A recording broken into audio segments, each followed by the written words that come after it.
Now, from WYDC TV, this is Big Fox News at 10.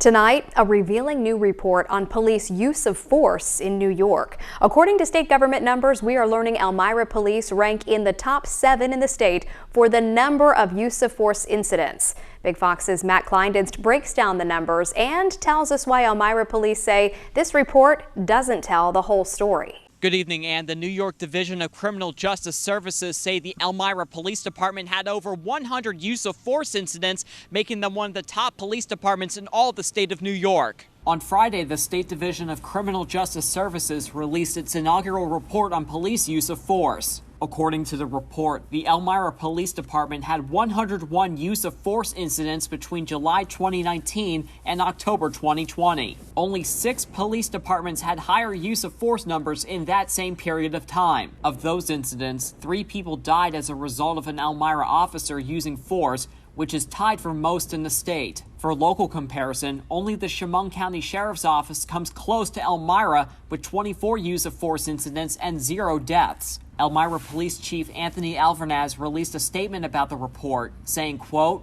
"A preliminary review of the data shows inconsistencies with department records. The Elmira PD is reviewing the matter and hopes to identify how the data was misrepresented as to clarify the actual use of force numbers." The report documented over 6,000 use of force incidents across 280 police departments in the state. Matt Kleindienst, Big Fox, WYDC in Corning.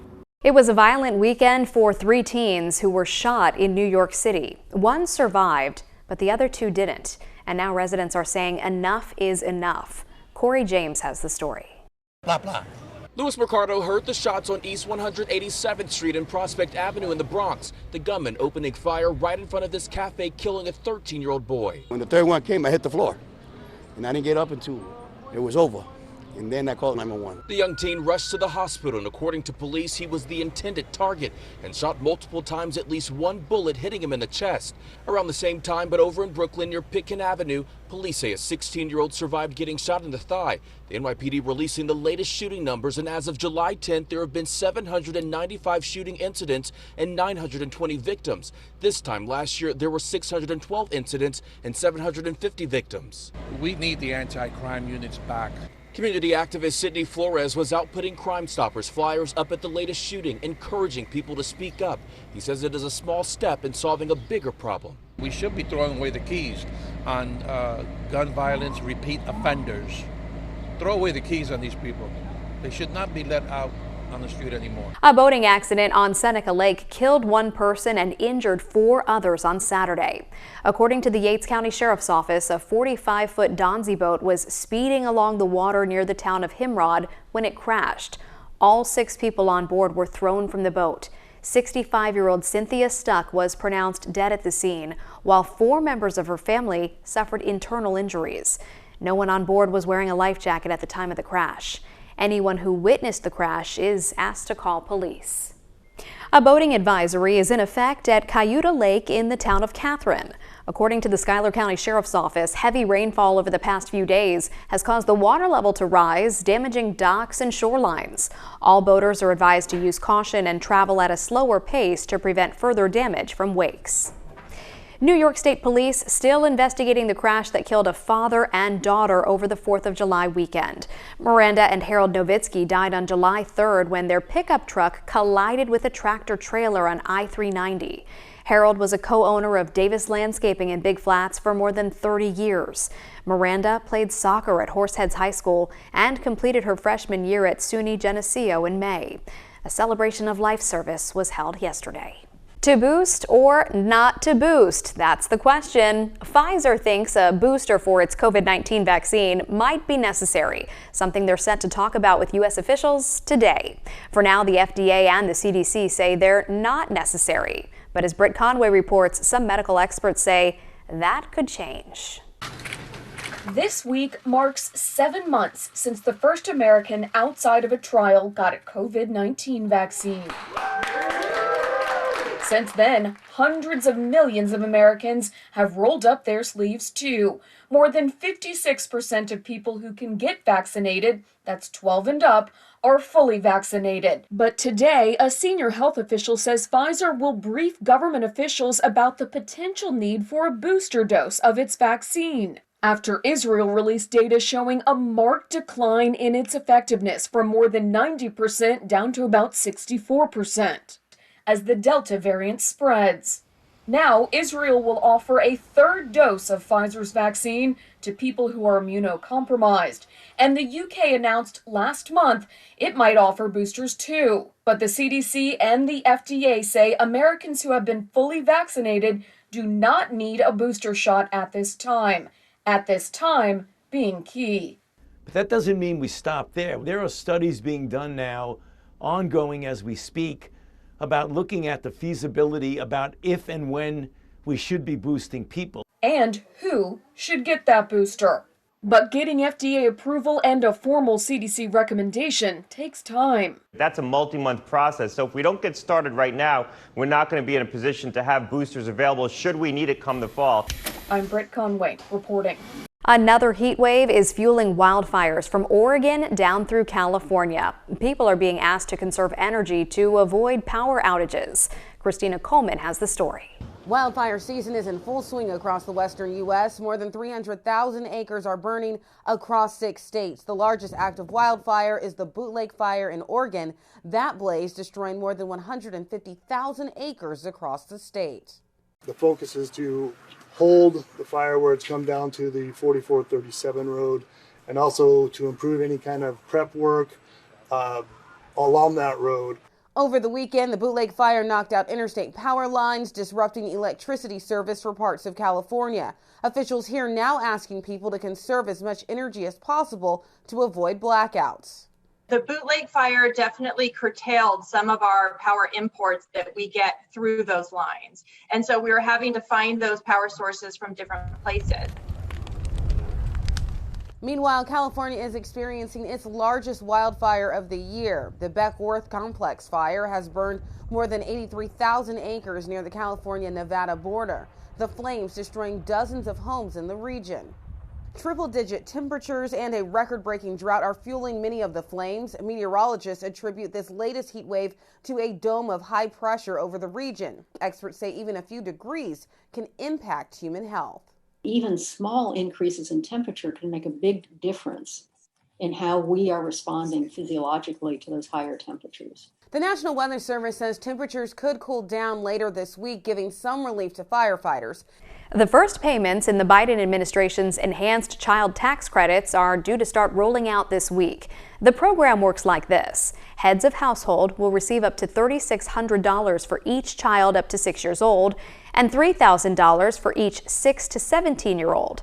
Half of that credit can be claimed when filing income taxes for the year, but the other half will be paid in monthly installments from now through the end of the year. Those payments can be up to $300 per month for kids under 6 and $250 a month for kids up to 17. The pinch at the pump is starting to hurt as gas prices continue to rise. While eager vacationers may run out of their houses, the cost may remain high for a while. But steadying of crude oil may help ease the burden. Lauren Blanchard has that story. The pain at the pump seems to have no end in sight for Americans.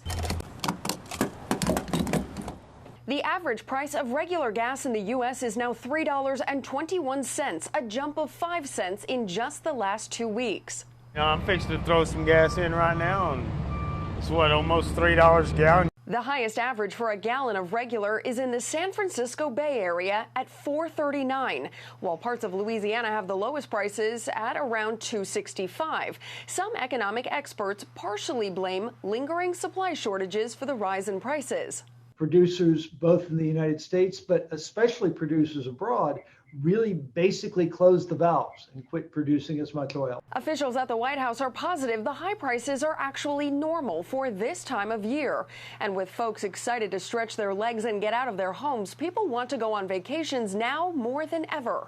In the last 10 years pre-pandemic, for example, the average price of gas in July is nearly 30 cents higher than it is in January.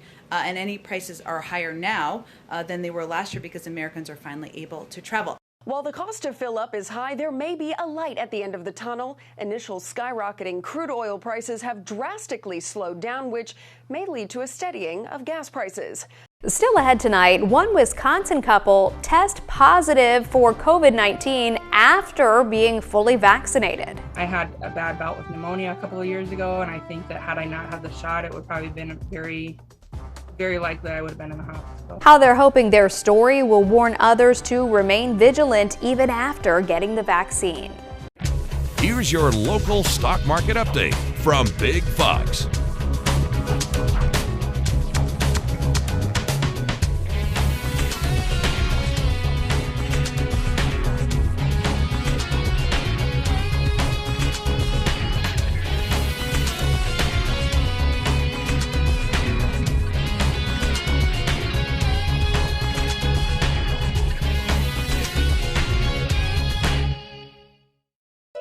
Now, your Twin Tiers forecast from Big Fox.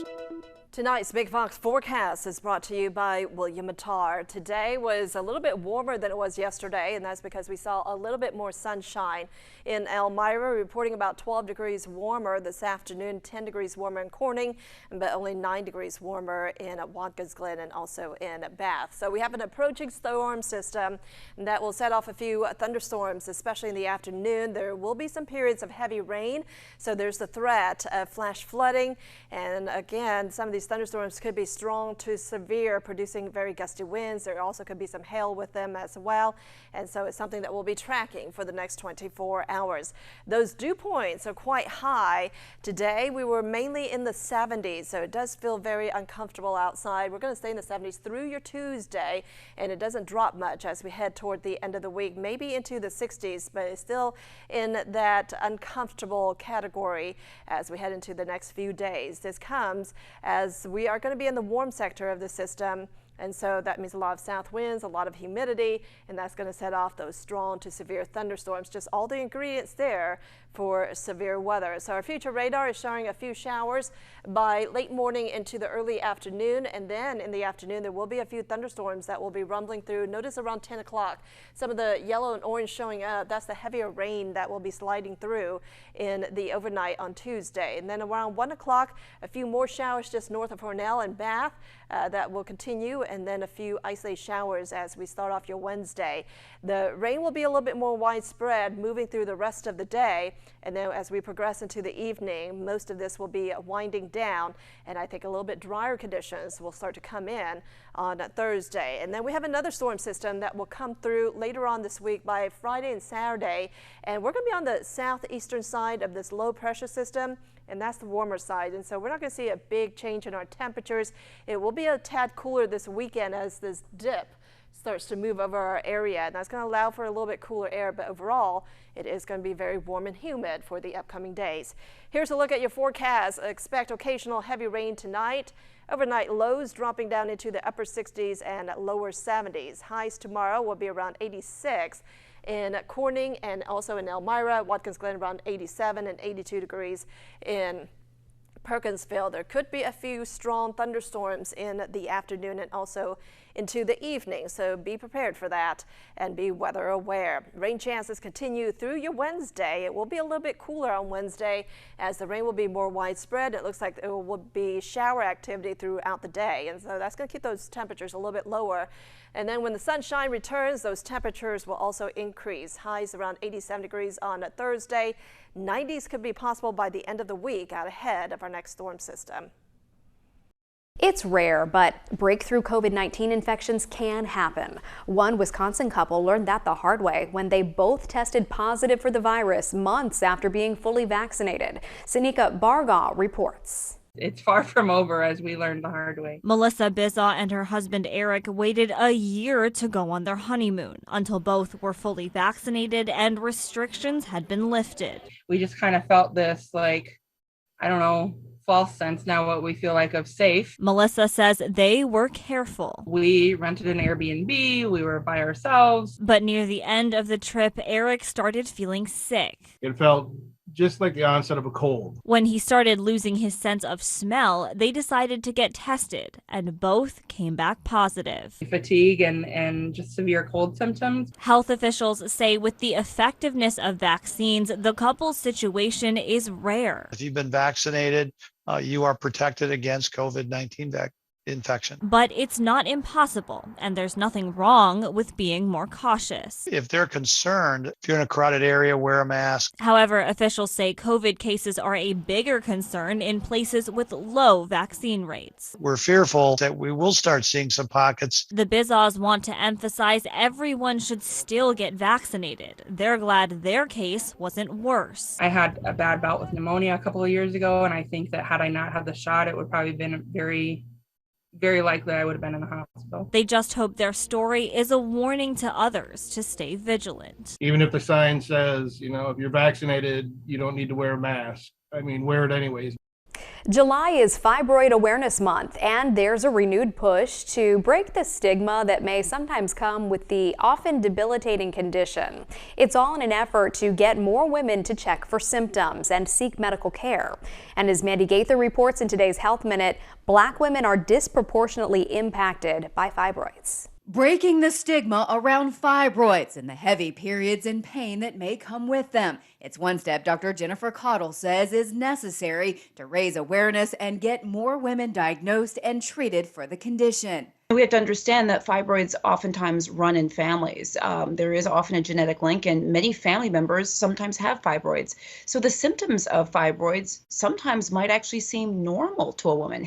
Fibroids are non-cancerous growths that develop in or around the uterus. Some of the symptoms include frequent urination, heavy and painful periods, stomachache, and pain during sex. The growths have different effects on women, so Dr. Cottle says women must be their own advocates to protect their health. If fibroids are numerous enough and large enough, can actually have an enlarged uterus or abdomen. Also, women with fibroids might experience miscarriages or infertility as well. Although any woman of reproductive age can develop fibroids, a report by the National Center for Biotechnology Information found Black women are 3 times more likely to develop fibroids than white women. They do also tend to occur at a younger age in African American women, and also they tend to grow more quickly in African American women. Dr. Cottle says too many women suffer in silence, making it hard to break the stigma, and recommends that women speak to family, friends, and doctors to break the cycle. Anything that is going on with your body is important to talk about. You're worth it. For today's Health Minute, I'm Mandy Gaither.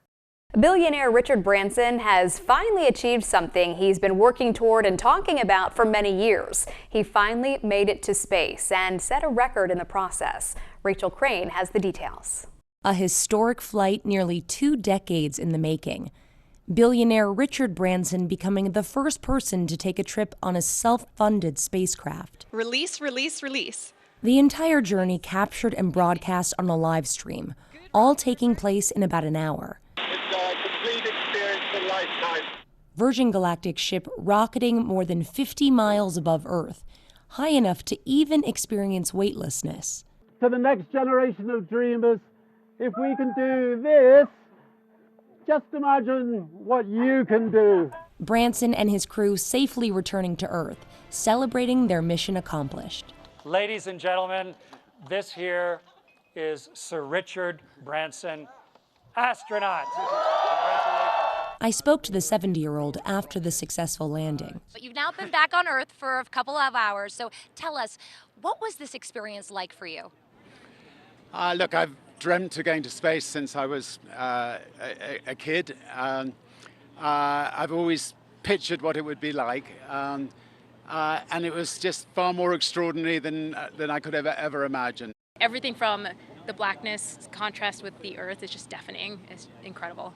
In the billionaire race to space, Branson beating his competitors, launching his first flight before Jeff Bezos on Blue Origin and Elon Musk via SpaceX.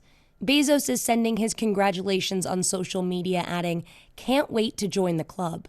Branson offering this advice to the Amazon founder in return. I hope he can have as wonderful a voyage as we had, and just do your training. I mean, it's important to get that sort of 7 days of training before you go. Virgin Galactic plans to launch at least one more test flight before allowing paying customers to fly.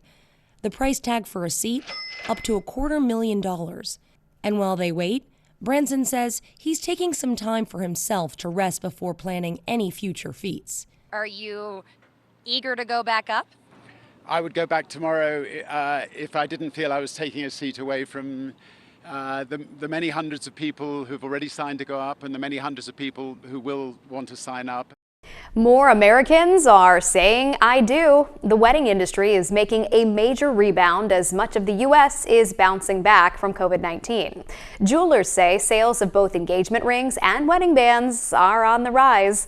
One reason for a rise in marriages, aside of course from true love, is many Americans have been able to save money during the shutdown. If you're outdoors in the Utah wilderness, better keep an eye on the skies for falling fish. Jeremy Roth explains in today's Take a Look at This. It's raining fish in Utah. No, it's not some biblical plague. It's a high-flying effort used to restock the Great Salt Lake State's state lakes. Utah's Division of Wildlife Resources recently used planes loaded with fish to restock around 200 high-elevation lakes in a single week. The division says it's a highly effective method with a high survival rate that's been around since the 1950s. They say one plane can deliver 35,000 free-falling fish in a single flight. A quick public service announcement for anyone in possession of a bag of illegal drugs. The Ohio State Patrol says don't try to swallow it to avoid getting caught. That's what happened when an Ohio man was pulled over and immediately began choking. The state trooper began the Heimlich maneuver and saved the man, and that's when he realized the driver had bitten off more than he could chew, trying to swallow a bag of marijuana to avoid getting busted. Do you want to die over a minor misdemeanor? No. The driver's okay, but he is facing charges. Finally, do you know which character now holds the world record for the most expensive auctioned video game? It's a him, Mario! An unopened copy of Super Mario 64 just sold at an online auction for a record-breaking $1.56 million. The game was a system-selling classic from the 90s when most games were played on cartridges and controllers looked like this. The jaw-dropping auction price nearly doubled the previous record set just 2 days prior when a mint copy of 1987's The Legend of Zelda sold for $870,000. For Take a Look at This, I'm Jeremy Roth. We want to leave you with a smile tonight. Giant pandas are no longer endangered. Chinese officials say decades of work to save the species has paid off, driving their population up in the wild to 1,800. China's Department of Natural Ecological Protection says giant pandas will now be reclassified as vulnerable. The nation has spent half a century working to boost the population of its most famous native animal, including sprawling panda reserves across several mountain ranges packed with their main food source of bamboo.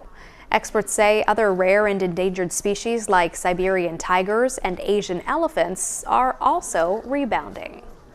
From our whole team, thank you for joining us. We hope you have a great night.